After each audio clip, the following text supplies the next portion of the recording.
Hello friend, welcome to your channel Gyan for exam. आज के इस वीडियो में हम सब जानेंगे जो हमारी एक सीरीज शुरू हुई थी जहां पर हम लोग पूरे 100 सेट कवर करने वाले हैं अन्य सब्जेक्ट को, सभी सब्जेक्ट मिला करके। जहां पर सबसे पहले हम लोगों ने शुरू किया था हिस्ट्री का एक पार्ट, मॉडर्न हिस्ट्री यानी कि आधुनिक भारत के इतिहास में, जिसके सेट 1 ऑलरेडी अपलोड कर दिए गए हैं। आप लोग नहीं देखें तो उसे ज़रूर जा कर के देख लेंगे। इसके सभी प्लेलिस्ट भी बना दिए जाएंगे, आप वहां प्लेलिस्ट से आराम से देख सकते हैं। तो आज का जो सेट होगा वो सेट नंबर 2 है। इसमें आपको पूरे 100 प्रश्न दिए गए हैं, जो कि पूरी की पूरी प्रश्न आपको आधुनिक भारत के इतिहास से संबंधित, जहां पर आपको टॉपिक्स जो हैं गवर्नर जनरल और वायसराय, ब्रिटिश शासन का भारतीय अर्थव्यवस्था पर प्रभाव, 1857 की क्रांति, जन आंदोलन, आधुनिक भारत में शिक्षा का विकास, इन सभी से संबंधित पूरे 100 प्रश्न समाहित किए गए हैं। तो आप वीडियो को लास्ट तक देखें। वीडियो पसंद आए तो आप हमारे चैनल को सब्सक्राइब करें जो लोग नए हैं, और बेल आइकन को ऑन कर लेंगे। साथ ही साथ वीडियो को अपने दोस्तों तक शेयर करें, वीडियो को लाइक करें और कमेंट करके आप हमें बताएं कि आपकी टोटल स्कोर 100 में कितने आते हैं। आपके आने वाले बीपीएससी, बिहार दरोगा और अन्य सभी एग्जाम में ये बहुत ही मदद करेगा। तो आइए देखते हैं आज का पहला प्रश्न कुछ इस प्रकार से है कि भारत में कर्जन के प्रशासन की तुलना औरंगजेब से किसने की थी। यानी कि कर्जन के प्रशासन की तुलना को औरंगजेब से किसने किया था? तो ऑप्शन नंबर बी, जी के गोखले ने। दूसरा प्रश्न है कि ब्रिटिश भारत के राजधानी का कलकत्ता से दिल्ली स्थानांतरण किसके काल में क्रियान्वित हुआ था? तो किसके काल में क्रियान्वित हुआ था? लॉर्ड हार्डिंग के समय में। यहाँ पर जो गवर्नर जनरल से संबंधित 2 ही प्रश्न दिए गए हैं, क्योंकि अन्य सभी इंपॉर्टेंट प्रश्न जो था सेट 1 में हम लोगों ने ऑलरेडी कवर कर लिया है। तो आपको वो सेट 1 भी देखना बहुत ज़रूरी है, आप ज़रूर उसे देख लेंगे। आइए देखते हैं अब आगे की प्रश्न जो है, टॉपिक है कि ब्रिटिश शासन पर भारतीय अर्थव्यवस्था का क्या प्रभाव रहा। तो तीसरा प्रश्न है कि इस्तमरारी बंदोबस्त किसने लागू किया है? सही आंसर हो जाएगा लॉर्ड कॉर्नवालिस के समय में। साथ ही साथ आप लोगों को बता दूं, अगर आप हमारे साथ डेली क्यूज और क्लास करने के लिए ज्वाइन करना चाहते हैं तो हमारा नंबर है 7654957719। इस पर आप हमसे संपर्क कर सकते हैं। चौथा प्रश्न है कि किस किस प्रशासन काल में अस्थायी बंदोबस्त प्रारंभ किया गया था? अस्थायी बंदोबस्त किसके शासन काल में? तो लॉर्ड कॉर्नवालिस के समय में प्रारंभ किया गया था, ऑप्शन नंबर बी। पांचवा है कि लॉर्ड कॉर्नवालिस का अस्थायी बंदोबस्त लागू किया गया था कब? तो लॉर्ड कॉर्नवालिस ने 1793 में अस्थायी बंदोबस्त को लागू किया था।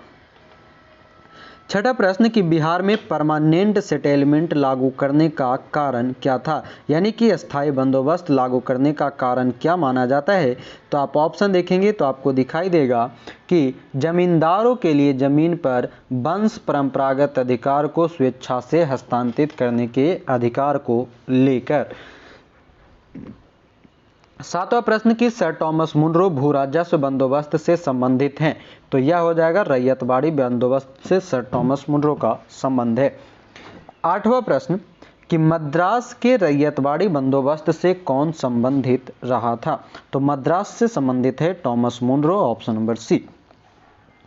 अगला प्रश्न है आपका कि 9 नंबर, रैयतवाड़ी प्रथा प्रारंभ की गई थी टॉमस मुनरो के द्वारा। 10वां प्रश्न, आगे की जो बातें हैं उससे आगे बढ़ने से पहले आप लोग अगर जो चाह रहे हैं कि क्यूज वगैरह ज्वाइन किया जाए तो आप ये देख सकते हैं, यहाँ पर आपको सारी चीज़ें सुविधाएं दे दी गई है। लूसेंट साइंस आप अगर हमारे साथ पढ़ना चाहते हैं तो पूरी किताब जो है पूर्ण विश्लेषण के साथ आपकी क्लास हमारे एप्लीकेशन पर कराई जा रही है। 600 की कोर्स मात्र अभी ऑफर है, जिसमें 250 रुपये में दी जा रही है। एप्लीकेशन आप गूगल प्ले स्टोर से डाउनलोड कर सकते हैं ज्ञान फॉर एग्जाम, और कोर्स को परचेज कर सकते हैं। साथ ही साथ आप बिहार दरोगा, बीपीएससी और सीडीपीओ की तैयारी करना चाहते हैं तो बिहार दरोगा और एसएससी जीडी के लिए मात्र 99 रुपया 45 दिन की टारगेट है। आपको एग्जाम तक ये हम साथ देंगे। साथ ही साथ आपको डेली सेट प्रैक्टिस दिया जाता है, डेली क्यूज और डिस्कशन कराए जाते हैं, जो कि डेली 10 घंटे अलग अलग टाइम में कराए जाते हैं। इसमें बुक आपके कवर किए जाते हैं, डेली करेंट अफेयर्स कराए जाते हैं, बिहार से संबंधित क्यूज कराए जाते हैं। साथ ही साथ आपको अगर परचेज करना है तो हमारा इस नंबर पे संपर्क करेंगे, ओनली व्हाट्सएप करेंगे, आपको इसकी सारी जानकारी दे दिए जाएंगे।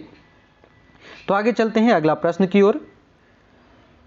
प्रश्न है 10 नंबर कि अंग्रेजों ने रैयतवाड़ी बंदोबस्त कहाँ लागू किया था। तो अंग्रेजों ने रैयतवाड़ी मद्रास और बम्बई प्रेसिडेंसी में लागू किया था। आपको मात्र 25 से 30 मिनट यहाँ पर देना है, आपको पूरी की पूरी 100 प्रश्न कवर करा दिए जाएंगे। निम्न में से 11 नंबर की प्रश्न है, निम्न में से किसने निकास के सिद्धांत का प्रतिपादन किया था। तो सही आंसर है हमारा ऑप्शन नंबर ए, दादा भाई नौरोजी। 12वां प्रश्न है कि ब्रिटिश शासन के समय अर्थव्यवस्था को खोखला करने या इकोनॉमिक ड्रेन के सिद्धांत के बारे में पुस्तक किसने लिखी थी। सही आंसर ऑप्शन नंबर डी, दादा भाई नौरोजी।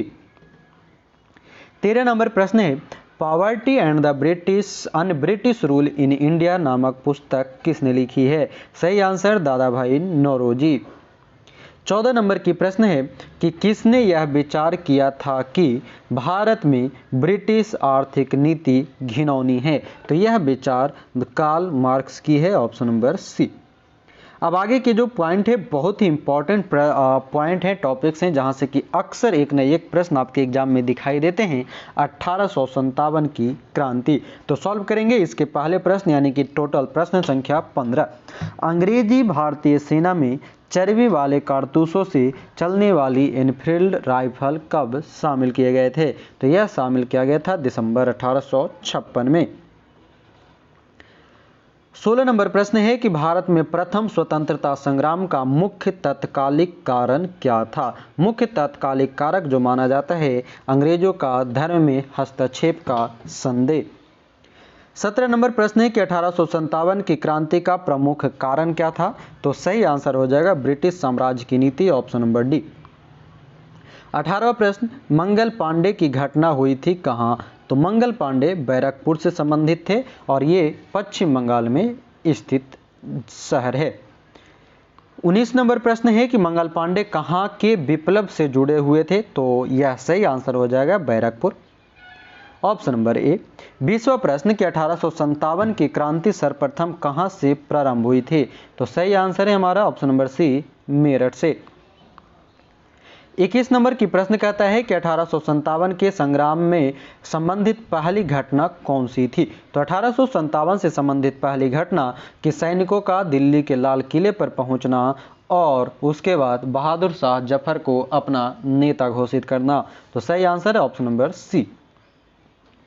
22वां प्रश्न, 1857 के स्वाधीनता संग्राम का प्रतीक क्या था। सही आंसर है आप जानते भी होंगे, कमल और रोटी।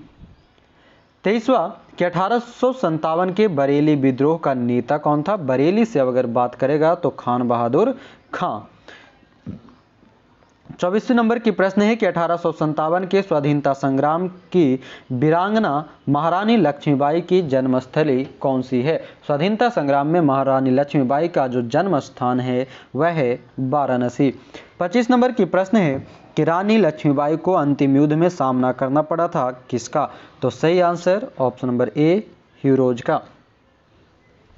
26 नंबर प्रश्न है 1857 का विद्रोह लखनऊ में किसके नेतृत्व में आगे बढ़ा था।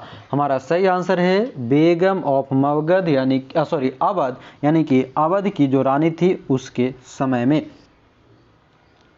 27वां वह महिला जिसने अवध में 1857 की क्रांति का नेतृत्व किया था। तो बेगम हजरत महल। 28 नंबर की प्रश्न है कि वर्ष 1857 के विद्रोह के संदर्भ में निम्नलिखित में से किसे उसके मित्र ने धोखा दिया तथा जिसे अंग्रेजों द्वारा बंदी बनाकर मार दिया गया था। तो हमारा सही आंसर है तात्या टोपे को। 29 नंबर की प्रश्न है कि 1857 के निम्नलिखित क्रांतिकारियों में से किसका वास्तविक नाम रामचंद्र पांडुरंग था। तो Ramchandra Pandurang Tatya Tope, option number B. 30वां प्रश्न, कुंवर सिंह 1857 के विद्रोह के एक प्रमुख नायक थे, वह निम्नलिखित में से किस से संबंधित थे। कुंवर सिंह का जो संबंध है वह बिहार से रहा था, ऑप्शन नंबर ए, बिहार के जगदीशपुर से। 31वां प्रश्न कि 1857 के विद्रोह का नेतृत्व बिहार में किसने किया था। बिहार में जो किया था वह थे Kunwar Singh, option number B. 32 number की प्रश्न है कि पटना के 1857 के स्वतंत्रता संघर्ष के नेता कौन थे। जब पटना से बात करेगा तो पटना से आने वाले option number B Rajput Kunwar Singh. कभी कभी आप ध्यान रखेंगे कुंवर सिंह के साथ साथ एक ऑप्शन आपको दिखाई देगा पीर अली। जब पीर अली अगर बात करें और प्रश्न में दे पटना, तब उस समय आप और आंसर को पीर अली ही टिक किया करेंगे, कुंवर सिंह को नहीं। आगे प्रश्न है 33 नंबर, निम्नलिखित में से कौन असम में 1857 क्रांति का नेता था। तो असम में जो थे दीवान मनीराम दत्त थे, ऑप्शन नंबर ए।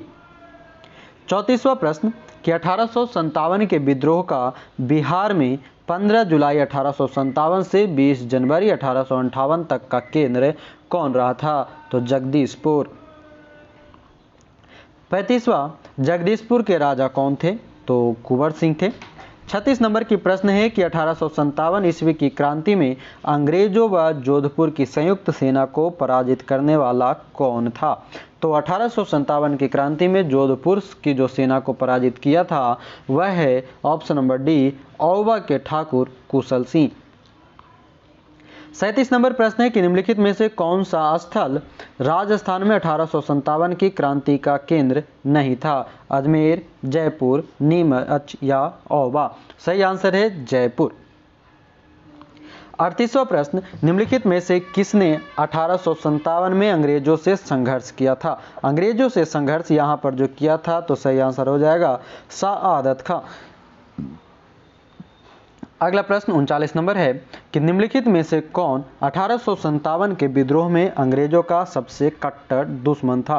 मौलाना अहमदुल्ला शाह या मौलवी इमदादुल्ला, मौलाना फजल खैराबादी या नवाब लियाकत अली। तो सही आंसर हो जाएगा Ahmadullah Shah, option number A. 40वां प्रश्न, 1857 के विद्रोह को किस उर्दू कवि ने देखा था। सही answer Mirza Ghalib, option number C. Video पसंद आ रही है एक और अपने दोस्तों तक शेयर कर दे और कम से कम 1000 लाइक का हमने टारगेट रखा है, वो लाइक आप जरूर पूरा करें। आगे है 41 नंबर प्रश्न, सुप्रसिद्ध उर्दू शायर मिर्जा गालिब का मूल निवास कौन सा था। तो मिर्जा गालिब का जो मूल निवास था आगरा है, ऑप्शन नंबर ए। 42वां प्रश्न, 1857 के विद्रोह से निम्नांकित में से कौन संबद्ध नहीं था। तो संबद्ध नहीं था उधम सिंह, ऑप्शन नंबर सी। ये स्वतंत्रता के समय के से संबंधित हैं। 43वां कि आज़ादी की पहली लड़ाई 1857 में किसने भाग नहीं लिया था। तात्या टोपे, रानी लक्ष्मीबाई, बहादुर शाह जफर या भगत सिंह। तो भगत सिंह जो थे 1857 में ये शामिल नहीं थे। अगला प्रश्न है 44 नंबर कि 1857 के स्वतंत्रता संग्राम में किस राजवंश ने अंग्रेजों की सर्वाधिक सहायता की थी। तो अंग्रेजों ने सर्वाधिक सहायता जो किया था ग्वालियर के सिंधिया के माध्यम से। 45वां कि भारत में शिक्षित मध्यम वर्ग थे। भारत में जो शिक्षित मध्यम वर्ग थे वो 1857 के विद्रोह से तटस्थता बनाए रखी थी। 46 नंबर प्रश्न है निम्न में से कौन सा एक क्षेत्र 1857 के विद्रोह से प्रभावित नहीं था। तो प्रभावित नहीं था तो वह है चित्तौड़, ऑप्शन नंबर बी। अन्य सभी झांसी, जगदीशपुर और लखनऊ शामिल था। 47वां 1857 के विद्रोह के समय भारत का गवर्नर जनरल कौन था। तो सही आंसर हो जाएगा option number C, Lord Canning. 48 number के प्रश्न है 1857 में किसने इलाहाबाद को आपातकालीन मुख्यालय बनाया था। तो आपातकालीन मुख्यालय इलाहाबाद को लॉर्ड कैनिंग ने बनाया था। 49 नंबर की प्रश्न है कि 1857 के विद्रोह के समय ब्रिटिश प्रधानमंत्री कौन था। तो 1857 में पामस्टन था, ऑप्शन नंबर पी। 50वां प्रश्न 1857 का विद्रोह मुख्यतः किस कारण से असफल रहा। तो इसके असफल रहने का कारण ये था कि किसी समान योजना और केंद्रीय संगठन की कमी थी। 51वां प्रश्न निम्नलिखित में से किसने 1857 के विद्रोह को एक षड्यंत्र की संज्ञा दी थी। तो एक षड्यंत्र की संज्ञा जो दिया था सर जेम्स ऑट्रम तथा डब्ल्यू टेलर ने दिया था। 52वां प्रश्न आधुनिक इतिहासकार जिसने 1857 के विद्रोह को स्वतंत्रता की पहली लड़ाई कहा था। तो स्वतंत्रता की पहली लड़ाई VD Savarkar, option number C. 53वां प्रश्न, भारतीय स्वाधीनता आंदोलन का सरकारी इतिहासकार कौन था? तो सरकारी इतिहासकार के रूप में जो शामिल थे वह थे एस.एन. सेन, सन्यात सेन इनका नाम है। Option number D. 54 नंबर कि भारतीय भाषा में 1857 के विप्लव के कारणों पर लिखने वाला प्रथम भारतीय कौन था? तो 54 का सही आंसर हो जाएगा option number A, Syed Ahmad Khan. 55 number की प्रश्न है कि तथाकथित प्रथम राष्ट्रीय स्वतंत्रता संग्राम न प्रथम, न राष्ट्रीय और न ही स्वतंत्रता संग्राम था, यह कथन किसका है? तो सही आंसर है आर.सी. मजूमदार का। 56 नंबर की प्रश्न है कि महारानी विक्टोरिया ने भारतीय प्रशासन को ब्रिटिश ताज के नियंत्रण में लेने की घोषणा कब की थी? तो 1 नवंबर 1858 को।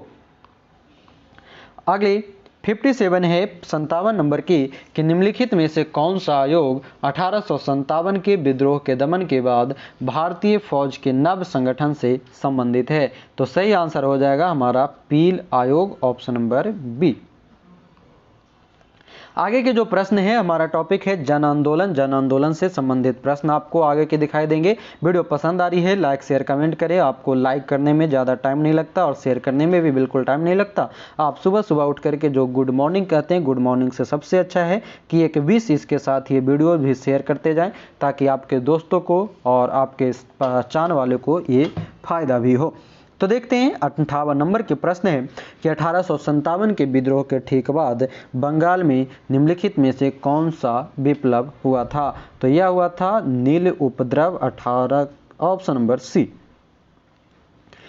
59 नील कृषकों की दुर्दशा पर लिखी गई पुस्तक नील दर्पण के लेखक कौन हैं? तो सही answer option number B, Dinabandhu मित्र।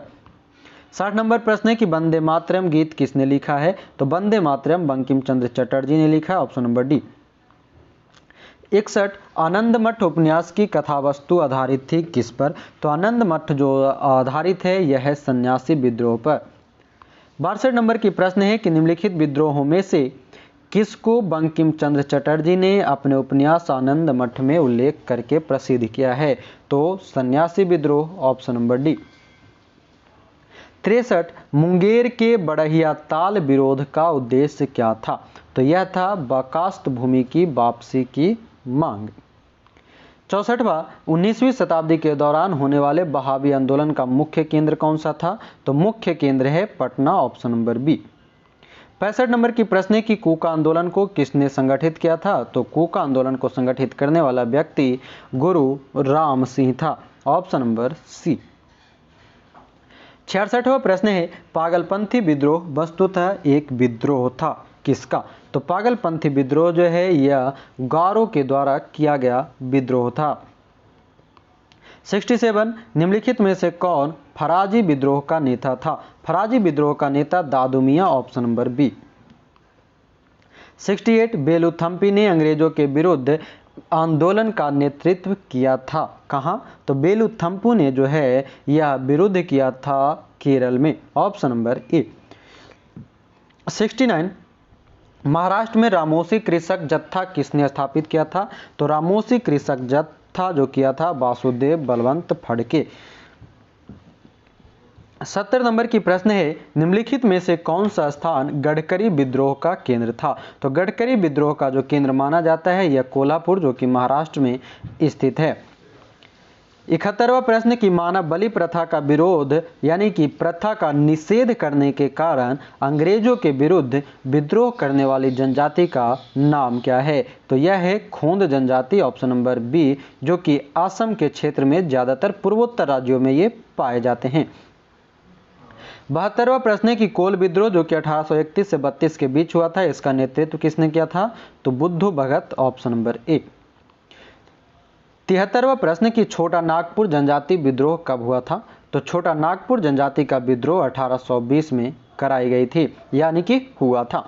74वां प्रश्न संथाल विद्रोह का नेतृत्व किसने किया था? तो संथाल विद्रोह का नेतृत्व करने वाला जो दो व्यक्ति था सिद्धू एवं Kanhu, option number D. 75 number की प्रश्न है कि 1855 ईस्वी में संथालों ने किस अंग्रेज कमांडर को हराया था? तो अंग्रेज कमांडर जो था मेजर बारो, उसको हराने का काम किया था 1855 में। 76 नंबर की प्रश्न है कि निम्नलिखित में से कौन सी घटना महाराष्ट्र में घटित हुई है? भील विद्रोह, कोल विद्रोह, रंपा विद्रोह या संथाल विद्रोह? तो महाराष्ट्र की बात किया जाए तो यहाँ पर भील विद्रोह घटित हुई थी। 77 नंबर प्रश्न है, मेवाड़, बांगड़ और पास के क्षेत्रों में भीलों के सामाजिक सुधार के लिए लसोड़िया आंदोलन का सूत्रपात किसने किया था? तो लसोड़िया आंदोलन गोविंद गिरी, ऑप्शन नंबर बी। 78 नंबर प्रश्न है कि मुंडाओं ने विद्रोह खड़ा किया था कहां? तो मुंडाओं का जो विद्रोह हुआ था 1895 में हुआ था, ऑप्शन नंबर डी। 79 उलगुलान विद्रोह किससे जुड़ा था? उलगुलान विद्रोह की अगर बात किया जाए तो 79 का सही आंसर बिरसा मुंडा से, ऑप्शन नंबर डी। 80 नंबर प्रश्न है कि मुंडा विद्रोह का नेता कौन था? तो मुंडा विद्रोह का नेता बिरसा मुंडा थे, ऑप्शन नंबर ए। आगे की जो प्रश्न इंपॉर्टेंट है 81 नंबर कि जिस आदिवासी नेता को जगत पिता या धरती आबा कहा जाता है वह कौन था? तो जगत पिता के नाम से जाना जाता है बिरसा मुंडा को। 82वां प्रश्न, बिरसा मुंडा किस राज्य से संबंधित थे? तो इनका संबंध जो है वर्तमान में झारखंड से है, तत्कालीन बिहार बंगाल से था। वर्तमान में आप याद रखिएगा झारखंड ही। आगे 83 नंबर प्रश्न है कि बिरसा मुंडा का कार्य क्षेत्र कौन सा था? तो इनका कार्य क्षेत्र रांची माना जाता है। 84 नंबर प्रश्न है कि जनजातीय लोगों के संबंध में आदिवासी शब्द का प्रयोग किया था किसने? तो आदिवासी शब्द का जो प्रयोग किया गया था वह ठक्कर बापा के द्वारा किया गया था। 85 नंबर, हौज विद्रोह हुआ था कब? हौज विद्रोह की बात किया जाए तो यह 1820 से 21 के दौरान हुई थी। आगे की प्रश्न जो है 86 नंबर कि खरवार आदिवासी आंदोलन कब हुआ था? तो खरवार आंदोलन 1874 में की गई थी। 87 नंबर की प्रश्न है जो कि इंपॉर्टेंट रहेगा कि संभलपुर के अनेक ब्रिटिश विरोधी विद्रोहों का नेता निम्नलिखित में से कौन था? उतिरत सिंह, सुरेंद्र साई, कटम्बम या सैयद अहमद बरेलवी? तो सही आंसर है सुरेंद्र साई संभलपुर से। 88 नंबर की प्रश्न है जो कि अक्सर ये प्रश्न पूछे गए हैं कि 1921 का मोपला विद्रोह कहाँ हुआ था? तो यह होता है केरल में, कहीं कहीं पर आपको मालाबार क्षेत्र भी लिखा हुआ दिखाई देगा। 89 कि मोपला आंदोलन 1921 में कहाँ हुआ था? तो यह है मालाबार जो कि केरल का ही हिस्सा माना जाता है। 90 है कि अंग्रेजों के विरुद्ध भीलों द्वारा क्रांति प्रारंभ की गई थी। 90 नंबर का सही आंसर हो जाएगा भील विद्रोह मध्य प्रदेश एवं महाराष्ट्र में। देखते हैं आगे की जो टॉपिक है कि आधुनिक भारत में शिक्षा का विकास, इससे संबंधित कुछ प्रश्न दिए गए हैं। आशा करेंगे आपके ऊपर के सभी प्रश्नों में अच्छे खासे प्रश्न सही होंगे, जिसका आप कमेंट बॉक्स में आंसर करके जरूर बताएंगे। 91 नंबर प्रश्न है कि भारत में अंग्रेजों ने प्रथम मदरसा कहाँ स्थापित किया था? तो सही आंसर है कलकत्ता में, ऑप्शन नंबर डी। 92 नंबर की प्रश्न है कि एशियाटिक सोसाइटी ऑफ बंगाल के संस्थापक कौन थे? तो एशियाटिक सोसाइटी ऑफ बंगाल के संस्थापक सर विलियम जोन्स ने किया था और ये सभी विलियम वॉरेन हेस्टिंग के समय पे ये सभी काम हुए थे, वॉरेन हेस्टिंग के समय पे 1784 में। 93 नंबर प्रश्न है कि वाराणसी में प्रथम संस्कृत महाविद्यालय की स्थापना किसने की थी? संस्कृत महाविद्यालय की स्थापना जोनाथन डंकन ने किया था। आगे 94 नंबर की प्रश्न है कि निम्नलिखित में से किसे पेरिस की रॉयल एशियाटिक सोसाइटी की सदस्यता प्रदान की गई थी? तो यह हो जाएगा option number B Michael Madhusudan Dutta. 95 कि निम्नलिखित अंग्रेजों में से कौन था जिसने सर्वप्रथम भगवत गीता का अंग्रेजी में अनुवाद किया था? तो भगवत गीता का अंग्रेजी में अनुवाद चार्ल्स विल्किंसन। आपको हमने क्यूज के माध्यम से बहुत ही अच्छे तरीके से इन सभी जो गवर्नर जनरल ये सभी थे इसको कवर किया है। आप लोग भी ज्वाइन करना चाहते हैं तो सारे डिटेल इंक्वायरी के लिए नीचे दे दी गई है। 96 नंबर है कि निम्नलिखित में से किसने कालिदास की प्रसिद्ध रचना शकुंतला का पहली बार अंग्रेजी में अनुवाद किया था? तो सही आंसर है option number D Sir William माफ करेंगे, हाँ सही है option number D Sir William Jones. 97 है 97 नंबर ब्रिटिश सरकार के किस अधिनियम ने सबसे पहली बार भारत में शिक्षा के लिए 1 लाख रुपए दिए थे? तो हमारा आंसर है चार्टर अधिनियम 1813। 98 हंटर कमीशन की रिपोर्ट में विकास पर विशेष जोर दिया था किसने? तो प्राथमिक शिक्षा को, ऑप्शन नंबर सी। 99 सैंडलर आयोग संबंधित था, तो 99 का सही आंसर हो जाएगा सैंडलर आयोग का संबंध भी शिक्षा से रहा है। और आज का आखिरी प्रश्न है कि शिक्षा में सुधार हेतु ब्रिटिश सरकार ने सैंडलर विश्वविद्यालय आयोग कब नियुक्त किया था? 1917 में, ऑप्शन नंबर बी। तो ये थे पूरे 100 की 100 प्रश्न। आशा करेंगे ये सभी प्रश्न आपके अच्छे खासे सही होंगे। आपको जो है ये दे भी दिया गया है आंसर की, आप चाहें तो हमारे टेलीग्राम चैनल को ज्वाइन कर लेंगे, नीचे लिंक दे दी गई है, वहां से आप इसके पीडीएफ डाउनलोड कर सकते हैं। साथ ही साथ लूसेंट साइंस जो एक विस्तृत अच्छे खासे जानकारी के साथ आप पढ़ना चाहते हैं तो हमारे साथ जुड़े। आज ही मात्र 600 की कोर्स 249 रुपये में ऑफर दी गई है, तो आप जल्द से जल्द ज्वाइन कर लें। ज्ञान फॉर एग्जाम चैनल एप्लीकेशन आप प्ले स्टोर से डाउनलोड करके जुड़ सकते हैं।